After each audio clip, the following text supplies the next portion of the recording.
Vamos estudar hoje o movimento circular, mas estudá-lo à luz da dinâmica newtoniana. O que é um movimento circular? O movimento circular é um movimento que se dá no plano de tal forma que a trajetória da partícula é uma curva, conhecida como circunferência. Ora, a circunferência é o lugar geométrico dos pontos do plano equidistantes de um ponto conhecido como o centro da circunferência.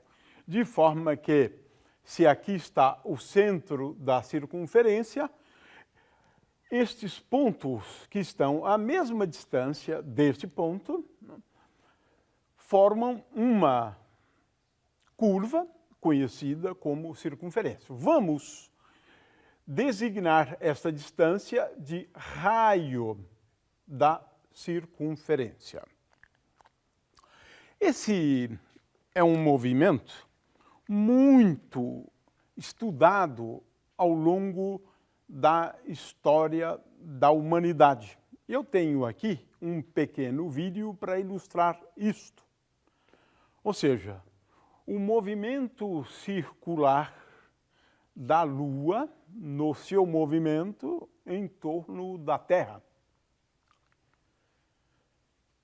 O movimento circular foi a base, ao longo de mais de 2000 anos, para a descrição dos movimentos dos astros.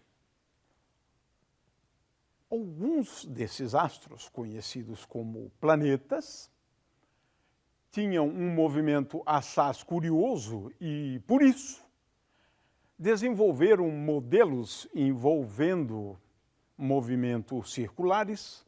Estamos aqui falando dos epiciclos, de tal forma que, mediante o uso de epiciclos, nós podemos reproduzir até mesmo o movimento dos planetas, que chegam até um determinado ponto do espaço e depois retrocedem. É um movimento retrógrado. Epiciclo é uma sugestão de reproduzir o movimento dos planetas utilizando duas circunferências. Uma circunferência, conhecido como a deferente, e agora temos a órbita circular do planeta, de tal forma que o centro da circunferência coincide com o deferente. Essa foi a base da descrição dos movimentos durante milhares de anos. Newton foi quem entendeu melhor o movimento circular da Lua em torno da Terra e foi a base para a formulação da lei da gravitação universal. Sim, Newton utilizou o movimento circular da Lua em torno da Terra. É claro que é um movimento aproximadamente circular, mas vamos tratá-lo como sendo um movimento circular de qualquer maneira. O que Newton percebeu é que existe a necessidade de uma força para que haja um movimento circular, mesmo um movimento circular uniforme. De outra forma, o planeta ou a Lua, não importa, o fato é que, sem a presença de uma força, a Lua, estando nesse ponto P, sairia pela tangente. Newton percebeu que sobre a Lua age uma força, conhecida hoje como força gravitacional, de tal forma que a Lua cai continuamente sobre a Terra sem jamais atingi-la. Ou seja, movimento circular deve ser entendido à luz das leis da dinâmica newtoniana. É isso que vamos fazer hoje. Em primeiro lugar, vamos falar sobre a cinemática do movimento circular. Ora, a cinemática a gente começa fazendo, escolhendo coordenadas. Esse é o primeiro ponto que é importante. Temos duas possibilidades, especialmente em se tratando da cinemática escalar, de escolhermos coordenadas. Duas coordenadas, em princípio, estão à nossa disposição. Para entendê-las, vamos considerar um corpo que se movimenta ao longo de uma circunferência, ele está num ponto P, e agora eu vou tracejar uma reta deste ponto P até o centro da circunferência, que vamos tomar como sendo igual também à origem do referencial. É claro que essa linha forma aqui um ângulo que vamos designar por φ, de forma que φ crescente é no sentido anti-horário. Podemos, então, no estudo do movimento circular, fazer uso, em primeiro lugar, da nossa famosa coordenada S, tomando aqui esse ponto agora como sendo a origem do referencial para a coordenada S, de forma que a coordenada S é basicamente o comprimento desse arco de circunferência aqui. Essa é a coordenada S. Podemos fazer uso da coordenada S, não há nenhum problema em relação a isto. Mas podemos também, vamos fazer isso hoje, usar a coordenada φ. Ora, a coordenada φ nós vamos utilizar para medida de ângulo o radiano, de forma que em radianos, né, a coordenada φ, ou φ, o ângulo, é igual a S, o comprimento do arco, dividido pelo raio, R. É essa distância aqui, é o raio da circunferência. Consequentemente, eu tenho uma relação bastante simples entre essas duas coordenadas. S é igual a R vezes φ. Isto vamos utilizar em seguida. Ou seja, temos duas alternativas em termos de escolha de coordenadas. Vamos utilizar mais essa coordenada angular, o ângulo φ, como coordenada. Dado o ângulo φ, eu determino a posição. Basta uma coordenada, portanto. Muito bem. E agora? Como é que nós fazemos a cinemática? Bom, a cinemática envolve a escolha de uma coordenada e agora definir velocidades, né? E depois a aceleração ou acelerações, porque aqui nós podemos falar de dois tipos de velocidades e dois tipos de acelerações. Muito bem, vamos então começar com a velocidade angular. Isto é importante no estudo da cinemática. Ora, a ideia é a seguinte: num determinado instante de tempo t, digamos que a coordenada φ seja conhecida, φ de t. Consideremos agora um instante de tempo posterior a esse. Estamos sempre considerando um instante de tempo t', que é igual a t mais ΔT. É sempre assim. Ora, nesse instante de tempo t', a coordenada φ é igual a φ de t mais ΔT. Estamos agora prontos, em condições de definir a velocidade angular média. A velocidade angular média é sempre referente a um intervalo de tempo. Ou seja, nós definimos a velocidade angular média como sendo igual a ΔΦ, ou seja, φ de t mais ΔT menos φ de t dividido por ΔT. Essa é a definição de velocidade angular média. Ora, o que interessa é a velocidade angular instantânea. A velocidade angular instantânea é definida como sendo igual ao limite da velocidade angular média quando ΔT tende a zero. Portanto, φ de t mais ΔT menos φ de t dividido por ΔT. Ora, isso aqui, no limite em que ΔT tende a zero, define o que nós conhecemos como sendo a derivada de φ com respeito ao tempo. Portanto, a velocidade angular ela é definida como sendo igual a dφ dt.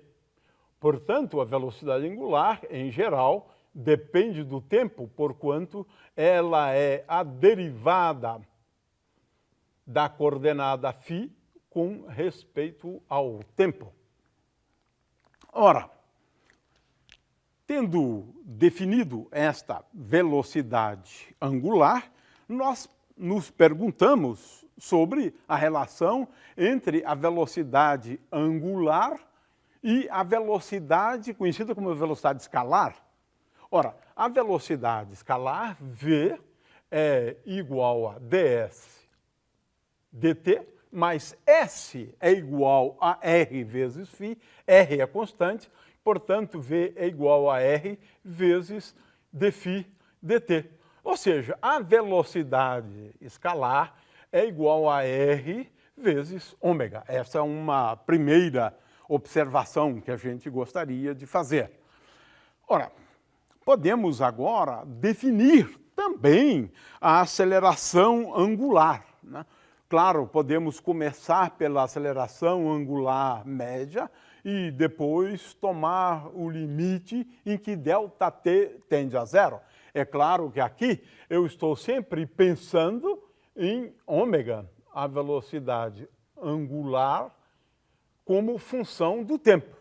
O fato é que podemos definir a aceleração angular como sendo igual ao limite em que ΔT tende a zero da aceleração angular média. Ou seja, alfa é igual a dômega dt. Ou seja, a aceleração angular é função do tempo e ela é dada pela derivada da função velocidade angular com respeito ao tempo. Ou seja, nós podemos fazer a cinemática, análoga à cinemática escalar, introduzindo a velocidade angular e a aceleração angular. É claro que a aceleração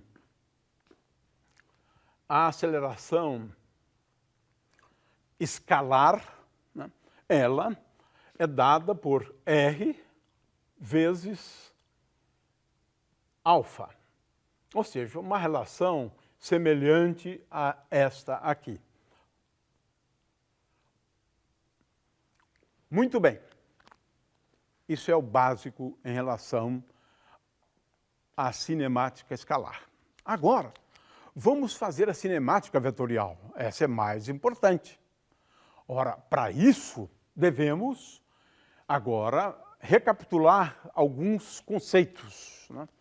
Muito bem, mas vamos começar pela expressão do vetor posição. O vetor posição R, como função do tempo, ele é dado por R, que é o raio da circunferência, vezes um versor, conhecido como versor, e índice ρ. Quem é esse versor índice ρ?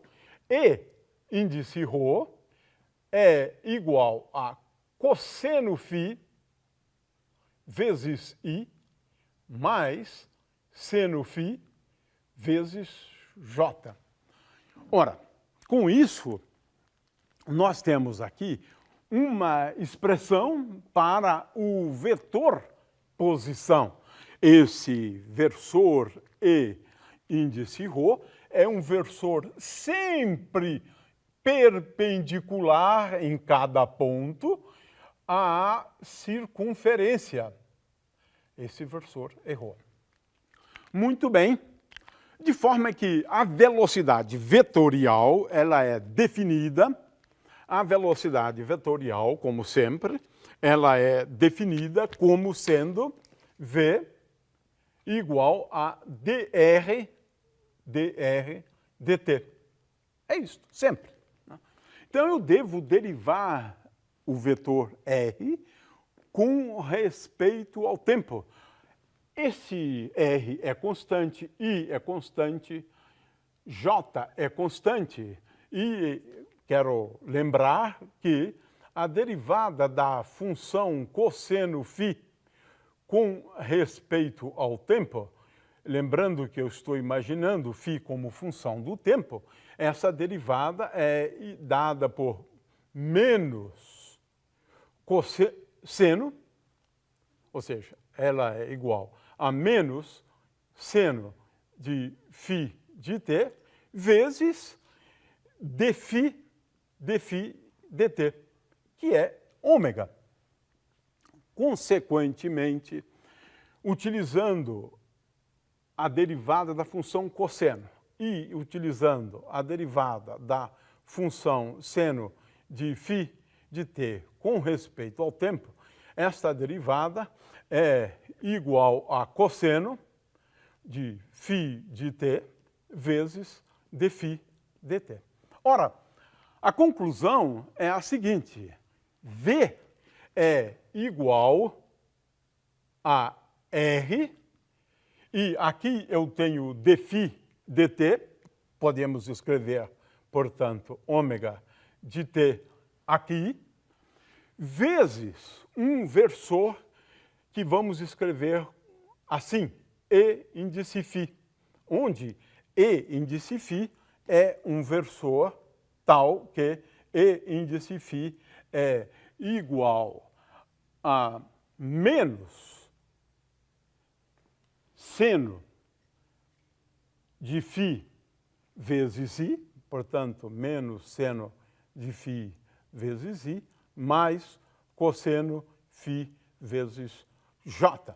Esse versorzinho é curioso porque ele é um versor sempre tangente à curva. Esse é o versor E índice φ. Ora, com isso, temos agora uma expressão para velocidade vetorial. O que nós estamos vendo aqui é que a velocidade vetorial ela é tangente à curva em cada ponto da curva, porquanto esta velocidade é dada por R vezes ômega, que chamamos anteriormente de velocidade escalar, vezes Eφ, mas Eφ é um versor sempre tangente à curva. Ou seja, a velocidade, como a grandeza vetorial, ela é tal que é tangente à curva. Esta é a conclusão importante à qual nós chegamos, né? E com respeito à aceleração. Ora, se eu derivar a velocidade mais uma vez, eu encontro que a aceleração, como função do tempo, é igual a dv dt, e agora, repetindo os mesmos argumentos para a função cosseno, nós vamos perceber, né, que quando eu efetuar, então, estas derivadas, né, eu tenho a velocidade, ou melhor, a aceleração em termos de duas componentes, né? Então, eu tenho uma componente da aceleração que é igual a r vezes a derivada de ômega, que eu estou chamando de alfa, vezes φ, e eu tenho agora uma outra componente que é menos r vezes ômega ao quadrado vezes e índice ρ. Aqui. Feitas as contas, esse é o resultado. Ora, o que concluímos, portanto, a partir desses dois resultados, né? A primeira é a seguinte, é que o vetor posição só tem essa componente ao longo do versor e-ρ, só a componente radial. O vetor velocidade, por outro lado, ele tem também só uma componente, né? Chamamos essa componente de componente azimutal, ou seja, o vetor velocidade em módulo é igual a velocidade escalar, r vezes ômega, mas a direção é a direção de uma reta tangente à circunferência. Finalmente, a aceleração tem duas componentes, e isso é fundamental.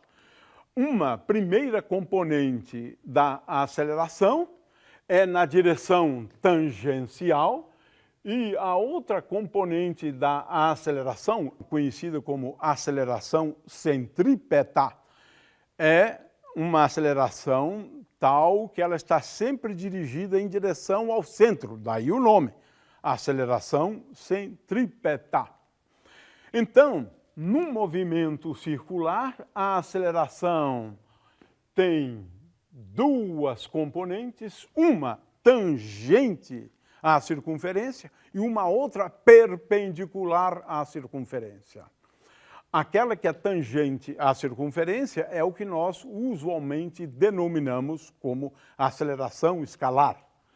A velocidade, por outro lado, só tem uma componente, a componente azimutal, de tal forma que a velocidade é sempre tangente à circunferência pelo ponto considerado, pelo ponto onde está efetivamente a partícula.